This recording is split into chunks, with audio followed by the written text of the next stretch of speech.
Tako, eto na mga babayan, Ramil Madriaga handa nang harapin si VP Sara Duterte sa impeachment proceedings mga babayan sa April 14. At eto na nga ba, no, yung ating inaabangan mga babayan na kung saan no, ilalabas na nga ba ni Ramil Madriaga ang mga mabibigat na ebidensya laban po dito kay Sara Duterte.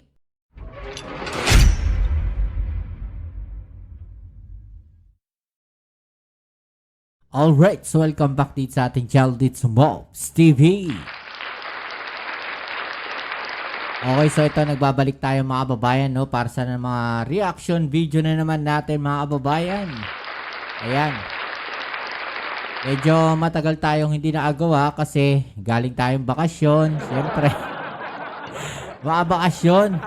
No, nahirapan tayong mag-record mga babayan dahil wala tayong dalang gamit. Pero nakapag-upload naman tayo kahit papano. Okay, so muli maraming salamat sa lahat ng mga patuloy na nakasuporta po dito sa ating channel. Sa mga followers natin dyan. Maraming salamat po sa inyong suporta. Grabe. Okay, so ito pag-usapan natin mga babayan. No, talagang pong medyo kinakabahan na po itong kampo ni Sara Duterte.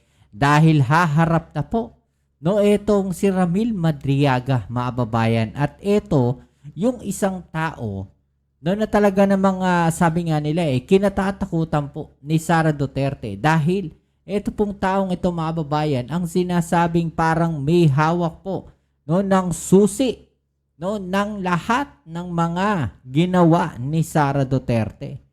Pero alam nyo, no, para sa akin, hindi lang po siguro si Ramil Madriaga, mga babayan, ang marami pong nalalaman dito po sa mga ginawa na to, ng mga Duterte.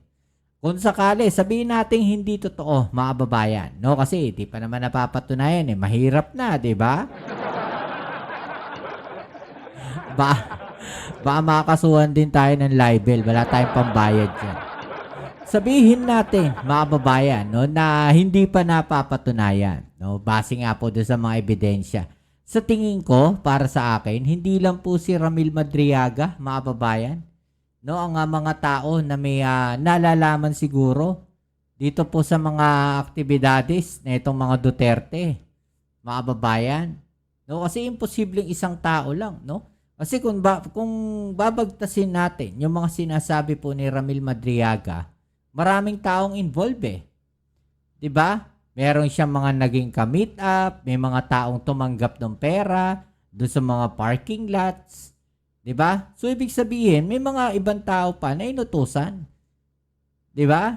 Kagaya ng mga pinapalabas nilang kwento sa ating Pangulong Bongbong Marcos. 'Di ba, mga babayan, na kesyo etong araw yung mga ex-marines na 'yan. 'Di ba? So kung merong ganon, mga babayan, ito pong kwento nila na sa ating Pangulong Bongbong Marcos na may mga nag-deliver ng pera, no, ito rin, posible, no, na meron po talagang mga taong involved pa. Bukod po dito kay Ramil Madriaga, pagdating po dyan sa deliveries ng mga pera na yan sa mga Duterte. Kung yun po yung mga sinasabi po dito ni Madriaga.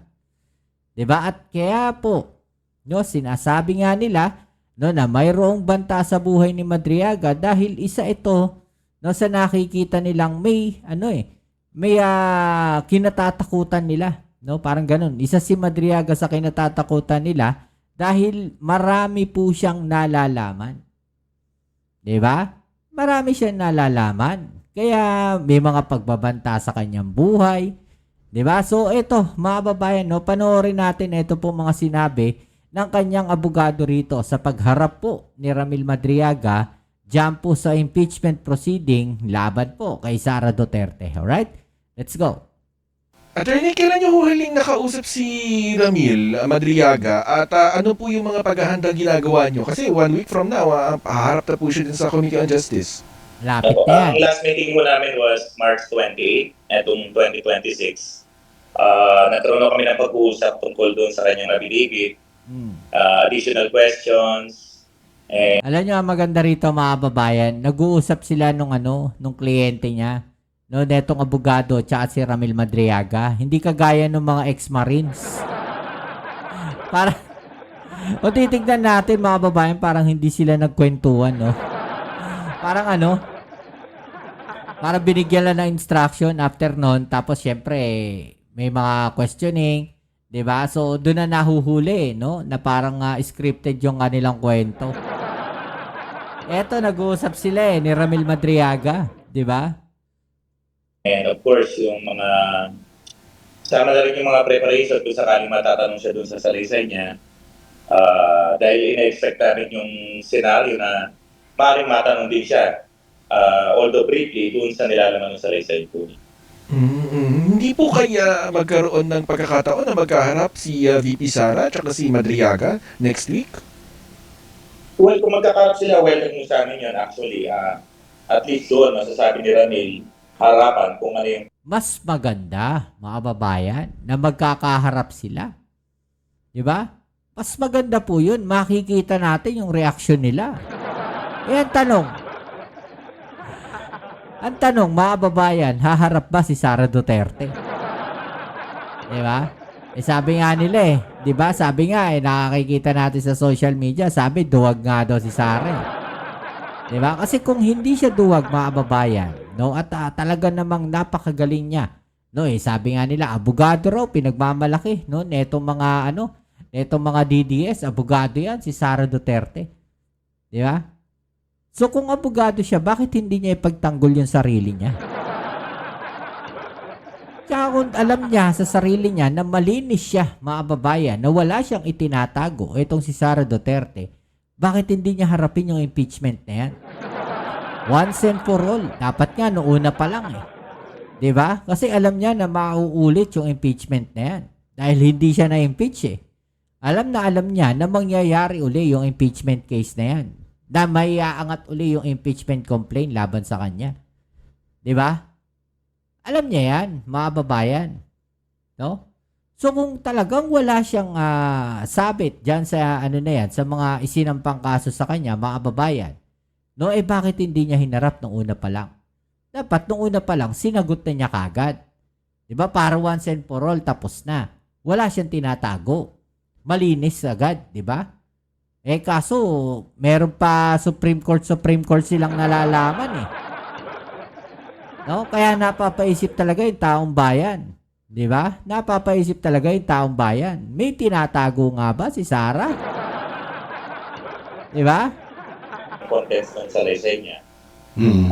Kahit na mag-appear po yan, tuloy-tuloy naman po yung kanyang appearance po doon. Dahil nakareceive na rin po kami ng mga documents from the House regarding doon sa invitation po sa April 14.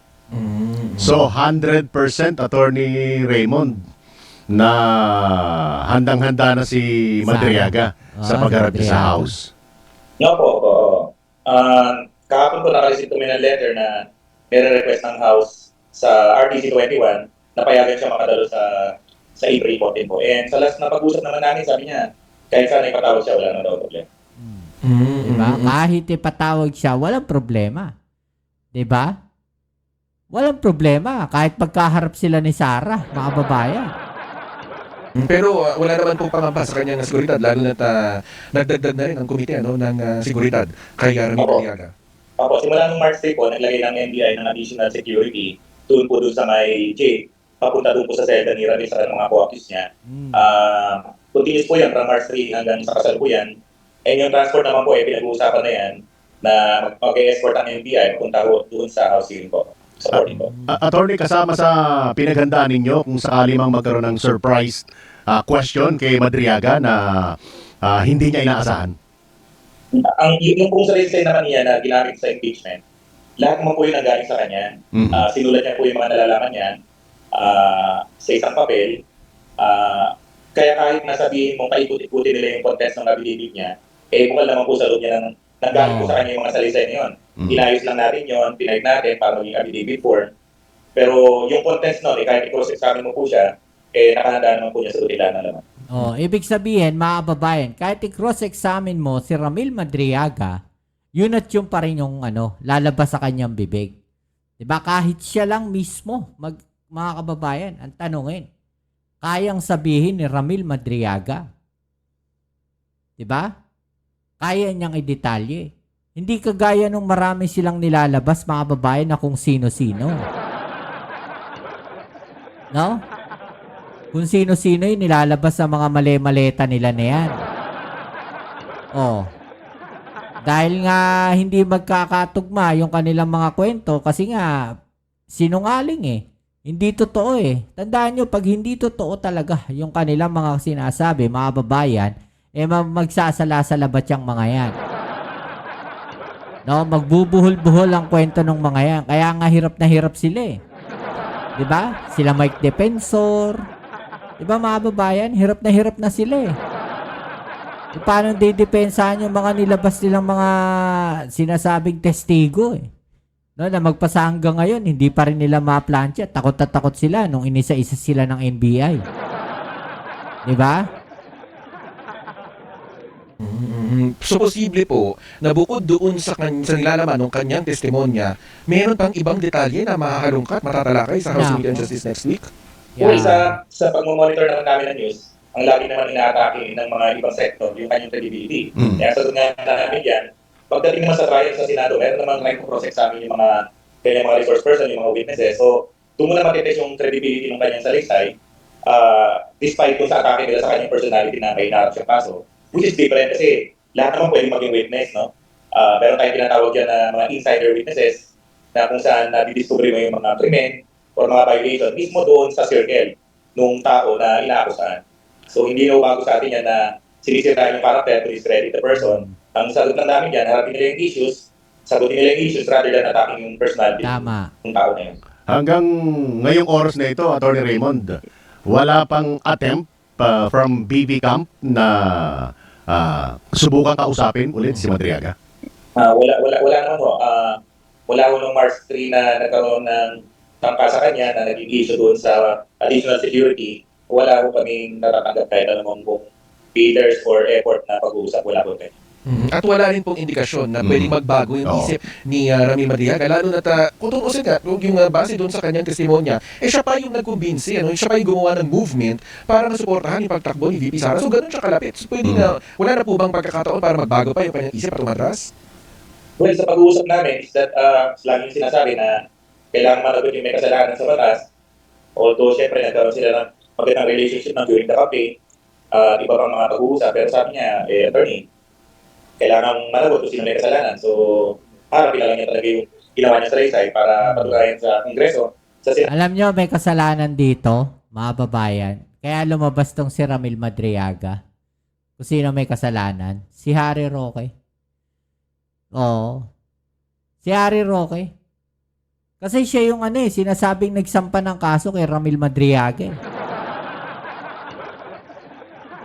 Diba? Kaya nga siya nakulong ng ganyang kaso, mga babayan dahil po kay Harry Roque, dahil may expose po. No, etong si Ramil Madriaga sa di umano, pangangamkam ng lupa, nitong sila Harry Roque at mga inchik, mga Chinese. Diba mga babayan? At ginawan siya ng kwento para makakasuhan. Kaya kung titignan natin maigi mga babayan, ito pong si Harry Roque, talagang humihimod dalanto ng puwet. No? Kasi kung tutusin siya may kasalanan, kaya lumabas itong si Ramil Madriaga. Kasi kung hindi po nakulong itong si Ramil Madriaga dahil sa kagagawa ni Harry Roque, mga babayan, baka walang Ramil Madriaga ngayon na kinatatakutan nila. See? Ganun kasimple.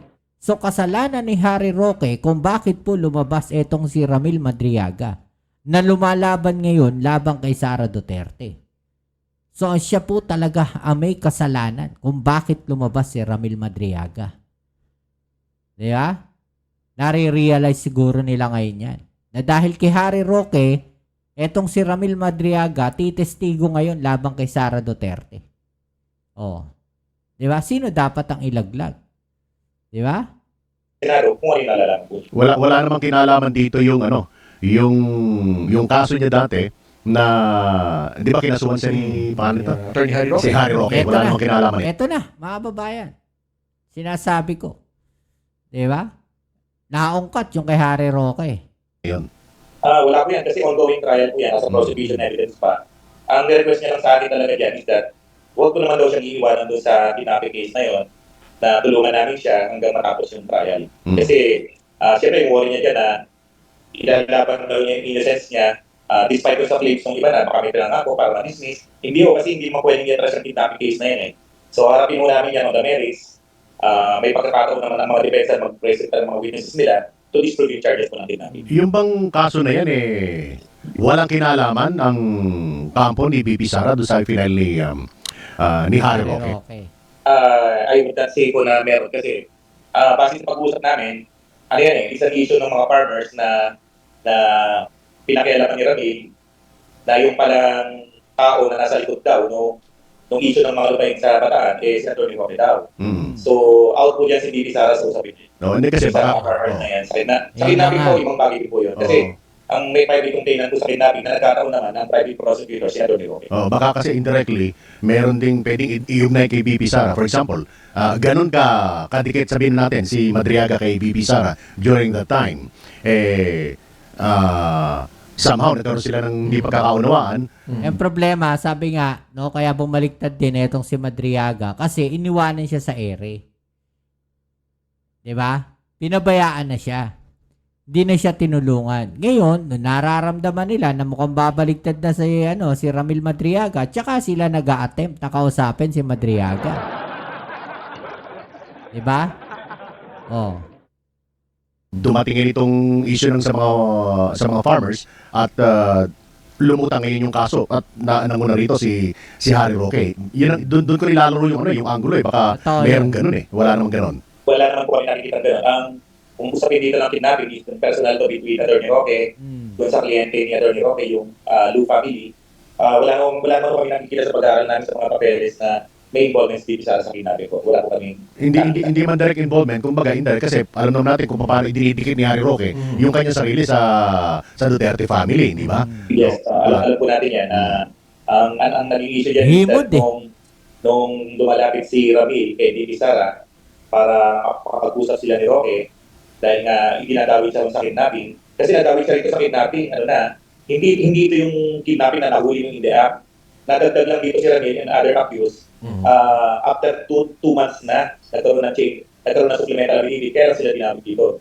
So, ang sabi ni Ramil sa akin is that nung tinry niya kausapin si Bibi Sara na pag-ayusin sila ni Atty. Roque, is that ang sabi sa kanya is, ba't mo kasi dinimanda or nireklamo si Roque? Yung sa ombudsman case nga yan, alam naman na pag sinabi ni Roque, yan yung legal advisor nila. So, parang nag-hands off doon si Bibi Sara Yan na. doon sa usapin between Roque and Madriaga. Yun yung tinutumbok nung binabanggit ko sa inyo, attorney.